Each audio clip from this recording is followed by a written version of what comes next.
1839 SFT-లో 4-bedroom flat కేవలం 1,25,00,000 మాత్రమే. నమస్తే, నేను Keshav. Welcome to Suman TV. ఆంధ్రప్రదేశ్లో కొత్త ప్రభుత్వం కొలువుదీరి 100 రోజులు పూర్తయింది. అలానే ఎవరు ఊహించని విధంగా 3 పార్టీల కూటమి ఏపీ ప్రజలకు నేతృత్వం వహించడం కూడా ఇదే తొలిసారి.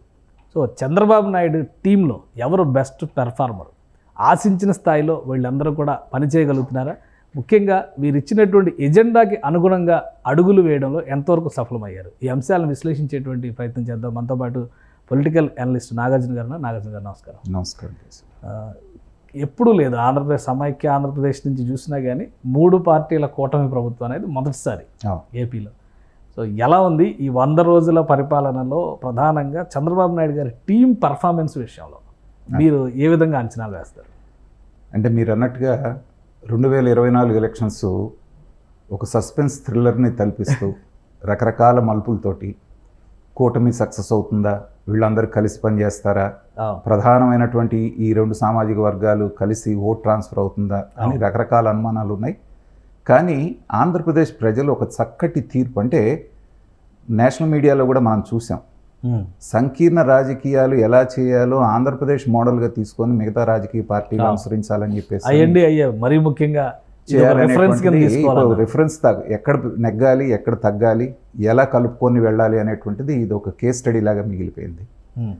సరే, ఎవరు ఊహించినటువంటి మెజారిటీ తోటి కూటమి ప్రభుత్వం వచ్చింది. అనేకమైనటువంటి ఆకాంక్షలు, అనేకమైనటువంటి ఆశలు ప్రజలు పెట్టుకున్నటువంటి సందర్భంలో రాగానే చూస్తేనేమో అది ఖాళీ కుండ కనబడుతోంది, అక్కడ చిల్లుబడిపోయినటువంటి కుండ. సో ఏం చేస్తారు, ఎలా చేస్తారని ఉత్సుకతతో అందరూ ఎదురు చూశారు. చూసినట్టుగానే చంద్రబాబు నాయుడు గారు తన గత ట్రాక్ రికార్డ్ని ఏదైతే ఉందో దాన్ని ప్రూవ్ చేసుకుంటూ మంత్రివర్గం మొత్తం మీద ఆయన చీఫ్ మినిస్టర్ అయినా ఫస్ట్ మార్క్ ఆయనకే వేయాలి. ఎందుకంటే అవిశ్రాంతంగా అటు ఢిల్లీకి ఇటు ఆంధ్రప్రదేశ్ మధ్యలో తిరుగుతూ ఎలా సెట్ చేయాలి అనేటువంటిది ఈ 3 నెలల కాలంలో ఆయన పద్ధతిలో ఆయన సెట్ చేసుకొని ఒక దిశ అనేటువంటిది ప్రజలకి ఒక హోప్ని కల్పించడంలో చంద్రబాబు నాయుడు గారు 100% సక్సెస్ అయ్యారు. దాంట్లో ఏ రకమైనటువంటి అనుమానం లేదు. అనుకోకుండా వచ్చినటువంటి విజయవాడ వరదలు కనుక రాకుండా ఉండుంటే ఈ బ్రేక్ ఈ 10-15 రోజులు ఏదైతే ఉందో లేదో ఆ పేస్ ఇంకా అలాగే కొనసాగేది. ఇకపోతే మిగతా మినిస్టర్ల విషయానికి వస్తే నేనైతే మినిస్టర్ల పనితీరులో నాదెళ్ల మనోహర్ గారికి ఫస్ట్ ప్లేస్ ఇస్తాను. ఎందుకంటే ఎలక్షన్ అయిపోయి మంత్రివర్గం అనౌన్స్ చేసిన మరుసటి రోజు నుంచే కార్యరంగంలోకి దిగినటువంటి ఏకైక మంత్రి ఎవరన్నా ఉన్నారు అంటే నాదెళ్ల మనోహర్ గారు. ఇమ్మీడియట్గా తన నియోజకవర్గం తెనాల్లో ఆ డ్రైనేజెస్ దగ్గర నుంచి గవర్నమెంట్ హాస్పిటల్స్ దగ్గర నుంచి వీటన్నిటిని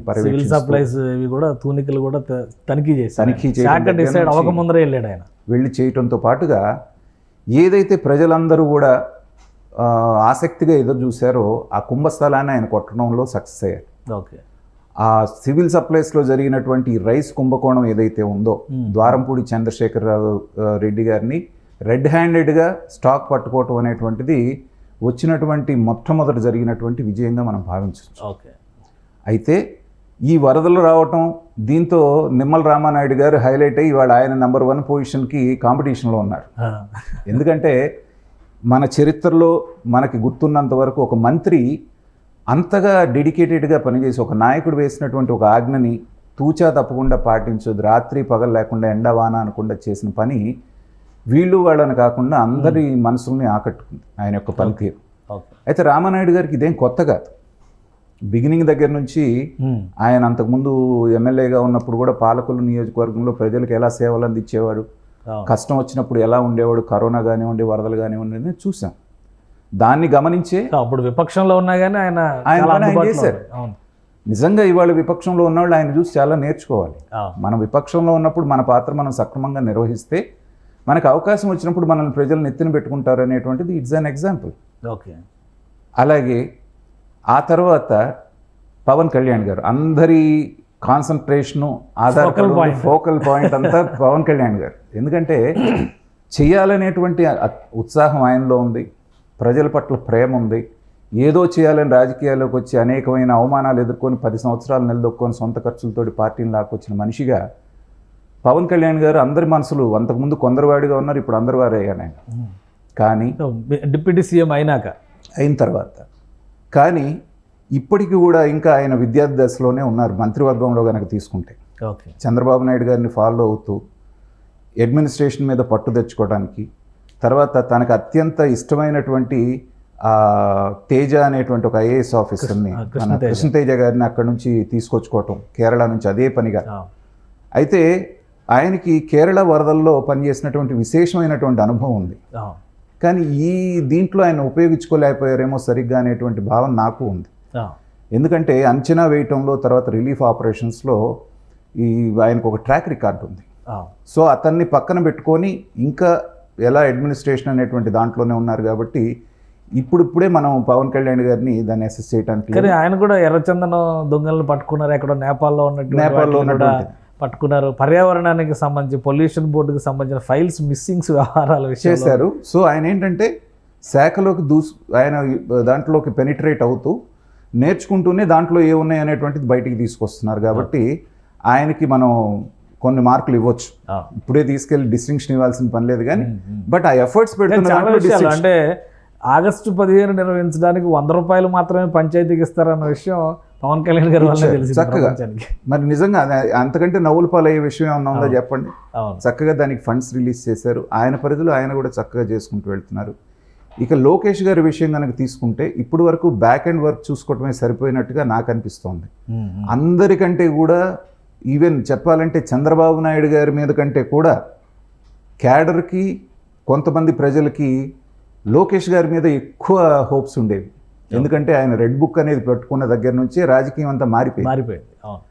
సో రాగానే ఈ రెడ్ బుక్ని అమలు చేస్తాడు అని చూసినటువంటి ప్రజలకు మాత్రం కొంత నిరుత్సాహమే. ఇప్పుడు మీరు అన్నట్టుగా ఎర్రచందనం 2 లారీలు అక్కడ పట్టుబడ్డాయి, ఎక్కడ నేపాల్ బార్డర్లో, దాని విలువే 100 కోట్లు ఉంటుంది అన్న తర్వాత స్కామ్లు బయటకు వస్తున్నాయి, కానీ తదుపరి చర్యలు అనేటువంటి లేదు అనేటువంటిది ఈవెన్ ద్వారంపూడి చంద్రశేఖర్ రెడ్డి గారి విషయంలో కూడా వేల మెట్రిక్ టన్నులు అక్కడ పట్టుబడ్డా ఎందుకు ఇంకా ఆయన బయట ఉన్నాడు అనేటువంటిది ప్రజలు అనుకుంటున్నమాట. కానీ మరి ప్రొసీజరు, దానికి సాక్ష్యాధారాలు సేకరించడం ఉంటుంది వాళ్ళ ప్రొసీజర్. ఆ విషయంలో ప్రజల ఆకాంక్షలను నెరవేర్చడంలో లోకేష్ గారు ఎక్స్పెక్టెడ్ రేంజ్లో కాకపోయినా, మరి లోపల ఏం చేస్తున్నారో తెలియదు, కానీ ప్రజల ఎక్స్పెక్టేషన్స్కి మాత్రం రీచ్ కాలేకపోయారు. మిగతా మంత్రులు ఎవరైతే ఉన్నారో వాళ్ళ పనితీరుని చూపించుకునేటువంటి అవకాశం పెద్దగా. ఇప్పుడు హోమ్ మినిస్టర్గా ఉన్నారు అనిత గారు, కానీ ఇంకా చంద్రబాబు నాయుడు గారి షాడోలోనే ఉన్నారేమో అనిపిస్తుంది. ఇండిపెండెంట్గా తను ఒక డెసిషన్ తీసుకున్నట్టు కానీ ఒక దాని మీద ఇండిపెండెంట్గా వెళ్ళి ఒక అగ్రెసివ్గా స్టేట్మెంట్స్ వరకు ఇది అవుతుందే, కానీ ఇంకా పోలీస్ డిపార్ట్మెంట్ మీద గ్రిప్ తెచ్చుకున్నటువంటి ఇది కనపడట్లేదు. అందుకని ఆవిడకి మనం వేయాల్సిన 50 మార్క్స్ వేస్తే సరిపోతుంది. ఆ తర్వాత సత్యకుమార్ యాదవ్ గారి పరిస్థితి ఏంటి? బీజేపీ నుంచి ఉన్న ఏకైక మంత్రి ఉన్నారండి. అదే నేను ఏంటంటే వాళ్ళ పనితీరుని ఇంకా ప్రదర్శించుకునేటువంటి అవకాశాలు వీళ్ళకి విరివిగా రాలేదు. ఇప్పుడు పార్థసారథి గారు ఉన్నారు, ప్రభుత్వం యొక్క పథకాలు, వాటి క్యాబినెట్ డెసిషన్స్ని బయటకు వచ్చి చెప్పడంలో చక్కగా ఆయన పాత్రను ఆయన నిర్వహిస్తున్నాడు. మంత్రిగా కూడా ఆయనకి గతంలో అనుభవం ఉంది. మంచి శాఖలు కూడా వచ్చినాయి, ఎన్పిఆర్, గృహ నిర్మాణ వచ్చినాయి, మంచి శాఖలు వచ్చినాయి. దానికి తగ్గట్టుగానే స్టేచర్ ఉన్నటువంటి మినిస్టర్ ఆయన. అయితే చంద్రబాబు నాయుడు గారు ముందు ఉన్నటువంటి పెద్ద ఛాలెంజ్ ఏంటంటే ఇప్పుడు ఉన్నటువంటి 25 మంది మినిస్టర్స్లో 17 మంది కొత్త వాళ్ళు ఉన్నారు. అంటే ఆల్మోస్ట్ 50% మీకు మోర్ దాన్ 50% కొత్త వాళ్ళు ఉన్నారు. వాళ్ళని మీరు ఎలా వాడుకుంటారు అనేటువంటిది ఇంకా వాళ్ళ మీద మనసు పెట్టే అంత, దృష్టి పెట్టే అంత వెసులుబాటు చంద్రబాబు నాయుడు గారికి లేకుండా ఉంది. కానీ ఒక విషయం అంటే గత క్యాబినెట్తో పోల్చి చూసినప్పుడు ఉప ముఖ్యమంత్రి అంటే 5 ఉండేవాళ్ళు. ఎవరు ఏం చేస్తారో ఎవరికి అర్థం కాదు. అనగానే ఒక పర్ఫార్మెన్స్ అనేది కనిపిస్తుంది.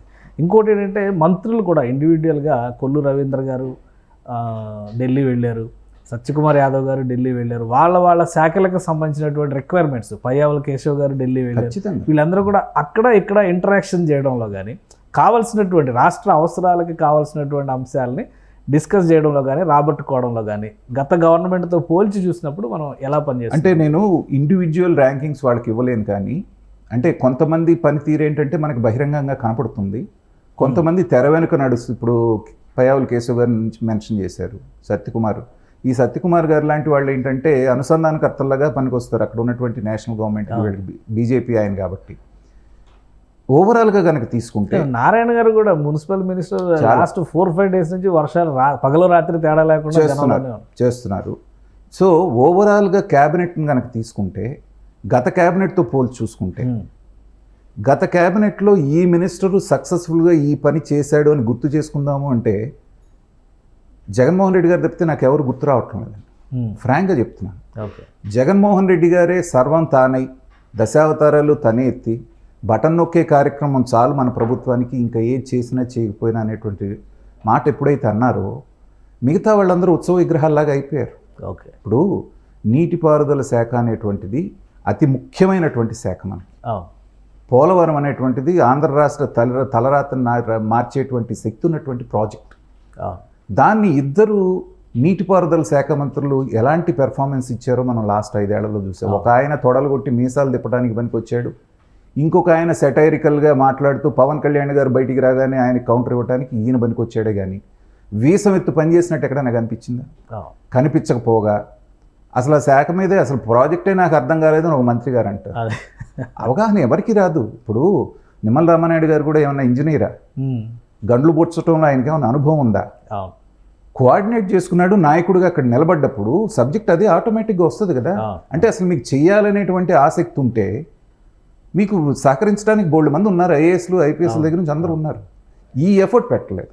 దాంతో కంపేర్ చేసినప్పుడు ఏంటంటే ప్రతి వాళ్ళు మొన్న వరదల్లో కూడా చూసాం, కొంతమంది బయటకు వచ్చారు, కొంతమంది వాళ్ళ పనులు వాళ్ళు చేసుకున్నారు. కోఆర్డినేషన్ తోటి చక్కగా 80% అనేటువంటిది మాత్రం 80 మార్క్స్ ఇవ్వచ్చు ఈ క్యాబినెట్కి ఇప్పుడు వరకు జరుగుతున్నటువంటి పనితీరు. 3 months 100 days చేయాలనే ఆసక్తి, కష్టపడాలనేటువంటి ఆకాంక్ష ఉన్నప్పుడు ఏంటంటే పనులు ఆటోమేటిక్గా జరుగుతాయి, ఒక రోజు అటు ఇటు అయినా.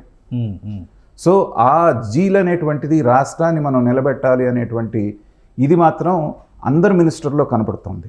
ఈవెన్ ఎమ్మెల్యేస్ కూడా మనకి మీడియాలో ఏమవుతుందంటే చేసే వాళ్ళని ఫోకస్ చేస్తామే కానీ మాచర్ల ఎమ్మెల్యే బ్రహ్మాందరెడ్డి గారి దగ్గర నుంచి అందరు ఎమ్మెల్యేలు వాళ్ళ నియోజకవర్గాల నుంచి తీసుకొచ్చి వరద సాయంలో ప్రతి వాళ్ళు పార్టిసిపేట్ చేశారు. చేసినప్పుడు ఏంటంటే ఇది కావాల్సింది రాష్ట్రానికి. ఇంకొకటి ఏంటంటే ప్రధానంగా వీళ్ళ ముగ్గురు మధ్యన ఉన్నటువంటి చంద్రబాబు నాయుడు గారు, మన పవన్ కళ్యాణ్ గారి మధ్యన ఉన్నటువంటి కెమిస్ట్రీ, ఓకే, అది చూసిన తర్వాత జనాలకి భరోసా వస్తుంది. జనరల్గా సంకీర్ణ ప్రభుత్వం అనగానే ఏదో ఎక్కడో చోట పొరపచ్చాలు ఉంటాయి, ఈగో క్లాషెస్ వస్తుంటాయి. కానీ పవన్ కళ్యాణ్ గారు లాంటి వ్యక్తి, అంత ఇమేజ్, అంత స్టేచరు, చరిష్మా ఉన్న అతను కూడా నాకు 21కి 21 నేను గెలిచాను కాబట్టి అనేటువంటిది లేకుండా చక్కగా ఆయన పాత్రలో ఒదిగిపోయినటువంటి విధానం, ఓకే, పదే పదే చంద్రబాబు నాయుడు గారిని ఆయన హైలైట్ చేస్తున్నటువంటి పద్ధతి, ఆయన దగ్గర నేను నేర్చుకుంటున్నాను అనేటువంటి పద్ధతి ఏంటంటే జనానికి అది బాగా నచ్చుతుంది. సో అంటే ఇప్పటి వరకు శాసనసభ సమావేశాలు కూడా పెద్దగా జరిగిన దాఖలాలు లేవు. ఇక రాబోయే రోజులు, ఎందుకంటే రేపు డిసెంబర్లో మళ్ళీ శీతాకాల సమావేశాలు, వీటికి ప్రిపేర్ అవ్వాల్సిన పరిస్థితి ఉంటుంది. సో అప్పుడు పర్ఫార్మెన్స్ విషయంలో మార్పులు చేర్పులు ఎవరు ఎంత అగ్రెసివ్గా ఉన్నారనేది చూస్తానికి ఖచ్చితంగా అవకాశం దక్కుతుంది. ఇప్పుడు ఇవి వరదలు వ్యవహారం అయిపోయిన తర్వాత శాఖల మీద ఖచ్చితంగా కాన్సన్ట్రేట్ చేయాల్సిందే. వాళ్ళని మనం కరెక్ట్ అయినటువంటి అసెస్మెంట్ ఇచ్చి కరెక్ట్ అయిన మార్కులు, దానికి వీళ్ళిద్దరు సమన్వయం అనేది చాలా అవసరం. ఎందుకంటే ఈ ఈ కోఆర్డినేషన్ లేదనుకోండి, ఒక ఎద్దు లెఫ్ట్కి ఒక ఎద్దు రైట్కి లాగితే బండి నడవదు. అది నేను ఒక రాజకీయ విశ్లేషకుడిగా నేను కీన్గా అబ్జర్వ్ చేస్తుంది ఏంటంటే వాళ్ళిద్దరి యొక్క కోఆర్డినేషన్ ఎలా ఉంది. అది ఎందుకంటే రాష్ట్రానికి ఎంతో అవసరం.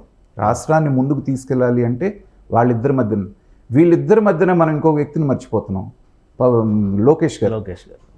ఎప్పుడైతే పవన్ కళ్యాణ్ గారు చంద్రబాబు నాయుడు గారితో అనుసంధానం అవుతున్నారు చక్కగా అన్నప్పుడు ఏంటంటే ఒక అడుగు వెనక్కేసి లోకేష్ 3rd పొజిషన్ తీసుకున్నారు.